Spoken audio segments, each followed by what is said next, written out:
Hey guys, it's N54 Garage here, and we're back with another video.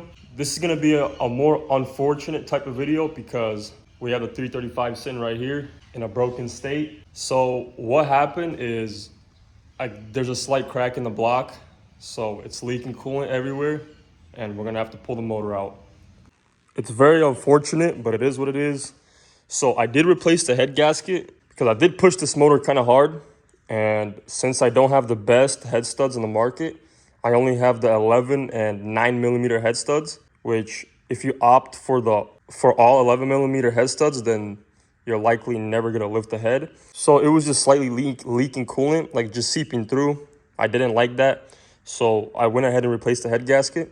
So when I replaced the head gasket, I don't know what happened. I either over torqued the studs or it was just a premature crack, but after I started the car, it started leaking coolant. So the crack is right by the water pipe, closer next to cylinder 1.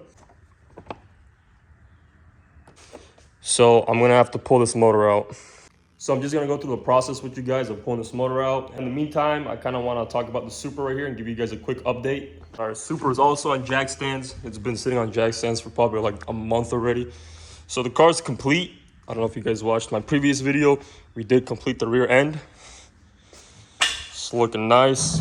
I mean, the match isn't the best. I'm not a top-notch professional painter, but it's all right. So the issue is the Supra does not drive. As some of you guys know, I did replace the transmission, which is a whole different transmission. You're gonna have to program the transmission to work with the electronics in the car. So right here, I have the valve body that's from the inside of the transmission, along with the control module that sits on the valve body. So the main issue lies within this control module right here, which is the TCU, or TCM, however people call it. Since this has been locked to a different car, it will not work on this car. So what I need to do, I need to delete the data of this TCU. Once I'm able to do that, I can put it back into the transmission and I can program it as a new unit. But the issue is, not a lot of people do this. Since this is a newer car, it hasn't really been cracked yet. So that's the update with the Supra. So just stay tuned. All right, back to the 335i. So I'll just be lifting the front end up, pulling the whole front clip out, and just sliding that motor out. Let's get to it.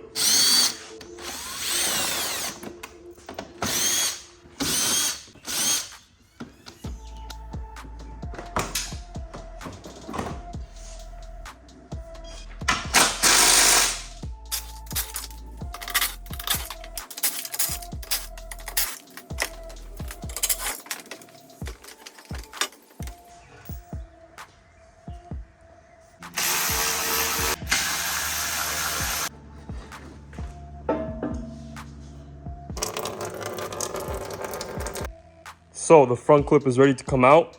So a little tip for you guys, try to get some of these caps. I don't know where you can get them, but I just got them with the motor that I purchased for the Supra. Anyways, what I do with these caps is I just plug off all the ports. Like here's the power steering, coolant as well. AC is fine. Just anything that tends to leak, you can just block off, just so it creates less mess. Just take this out of the way real quick. Right here. All right, so I kind of sped up the process a little bit, and the motor is ready to come out. Everything is out of the way. Drive shaft disconnected. The whole wire harness is disconnected. I don't like to pull the motor with the wire harness. It's just a lot easier for me to pull it without the harness. Also, what I like to do, I also like to disconnect this engine mount. It's already unbolted on both sides right here, but when I get the motor in the air a little bit, I like to unscrew these bolts and just take out the mount because it's so much easier. You get so much more room once this is out of the way. All right, let's pull the motor out.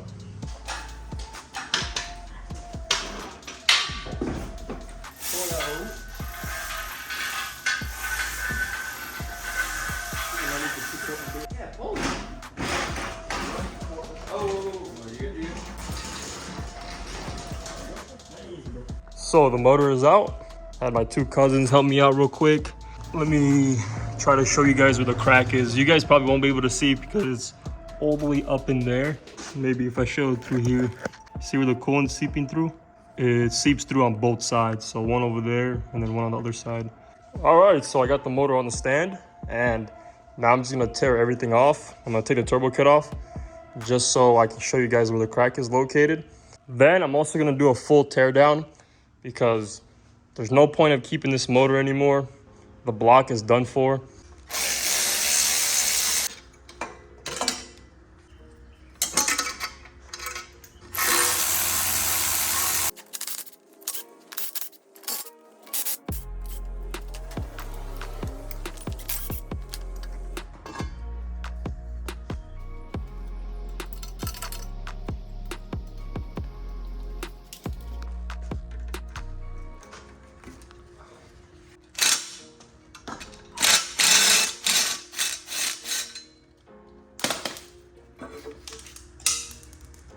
Turbo kit is off. Here's where the crack is. That's just JB Weld. I just thought maybe I can fix it, but it did not help because I don't know if you guys can see this little line right here. That's coolant leaking past the JB Weld, but I also have a crack on the other side. As you guys can see, that coolant line as well. So the crack is pretty much right under here. And this is an oil galley. We got oil and coolant mixing, so that's no good.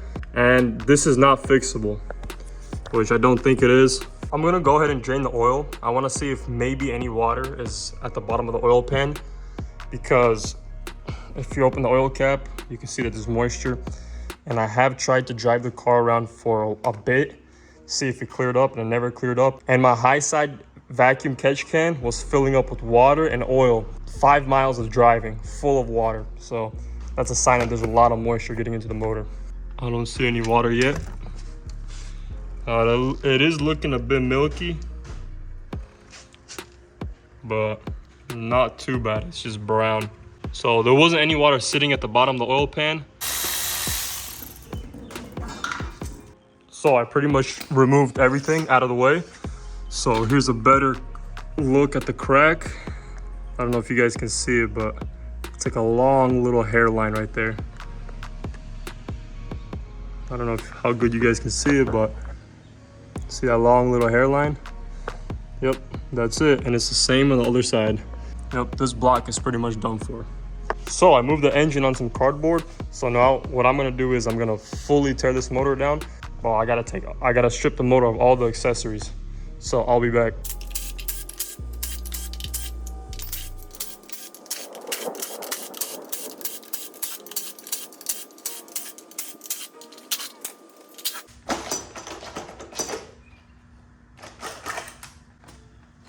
Guys, check out that valve cover. Yep, a coolant was definitely getting into the motor.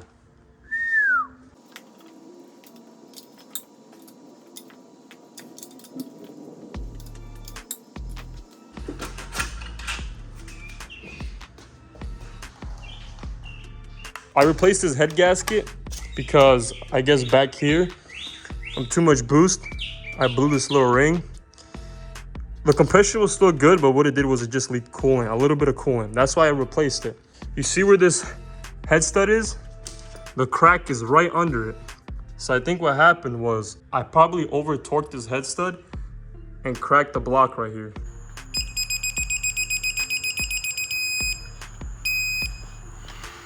The block, guys, the block looks amazing.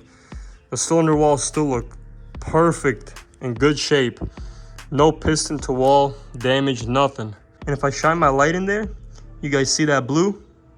There's coolant leaking into the motor because this is an oil galley. Oil goes in here from the head. I guess over torquing this head stud, which I did torque these to 100 foot-pounds, I guess it caused it to lift a bit. It lifted the threads a bit, which caused it to crack. This motor actually has just under 10K miles. So I'm gonna show you guys the health of this motor to see if we did a good job on the build. So I'm gonna go ahead and just tear the oil pan off, and I'm gonna take the pistons with the rods out, and we're gonna take a look at the bearings, at the piston wear, and at the cylinder walls. But the cylinder walls do look perfect. All right, so I got the oil pan off, but at the bottom of the oil pan, I found something very strange. This kind of looks like an oil squirter nozzle. I'm not sure though, but it does have a hole in the center. Yeah, that's really strange. I guess once I pull this off, we'll be able to tell what this actually is. So guys, as I suspected, that is the oil squirter right there. Look, try to see if I can focus. That's crazy. I have no clue when that happened or how long the car was driving without an oil squirter. But the cylinder wall still looks mint. I did check to make sure that they clear the rods before I fully assembled the motor and ran it. Maybe it came loose from vibrations or something. I have no idea.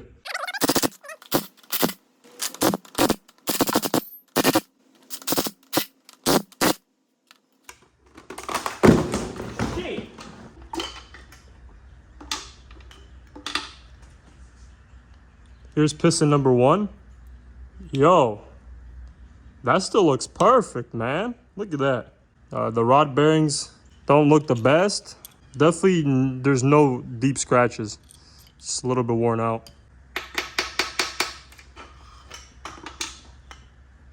Here's number 2. Hey guys, this is looking really good. The bearings, a little bit worn out, but the car never had any knocking noise. And I did always run thicker oil. But the side skirts, I'm surprised the side skirt coating is still intact. It's barely phased. I might even run these pistons again, who knows? But I might need to get a new set of piston rings. All right, number 3 looks really good as well. Still has some worn out, just a little bit worn out. Nothing crazy. Here's number 4. Same thing. Pistons look perfect. A little bit of wear on the bearings.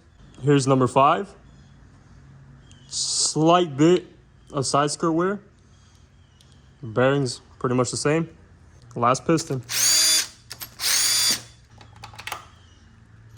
Okay, this one has just a slight bit more wear than the others.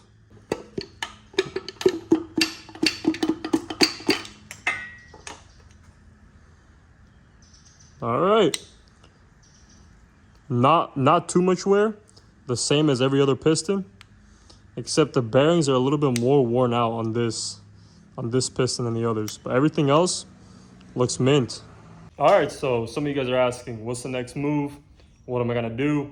So I know that the crank is good. There's no damage to the crank whatsoever. Even if you move the crank side to side, there's no play whatsoever. The pistons are also good. There's barely any wear on them, except, as you guys know, the bearings and probably the main bearings as well are probably kind of worn out on that crank as well. But what I do have is I have my old block right here. This came out of a donor motor that I had a while back that I just ran a stock motor when I blew my first motor. The cylinder walls are... camera's having a hard time to zoom in. But the cylinder walls aren't too bad. They are just a bit worn out. I'm going to take it to a machine shop and see if they can just lightly hone it or, you know, make sure nothing's warped and the cylinder walls are pretty much good. And just have it resurfaced. And I'm just going to throw in the pistons with new rings, new bearings, the new main bearings, and just put it back together. And I'm going to try to run lower boost so something like this doesn't happen. All right, guys, so that's going to conclude this video. I hope some of you guys enjoyed it. I hope some of you guys probably felt the same pain as me. It is what it is. It's part of the game. We can always rebuild and get back in the road, which is probably what I'm going to do. I'm not going to make a video on the engine rebuild. If you guys want to see any updates, just add me on Instagram. And as always, thank you for watching.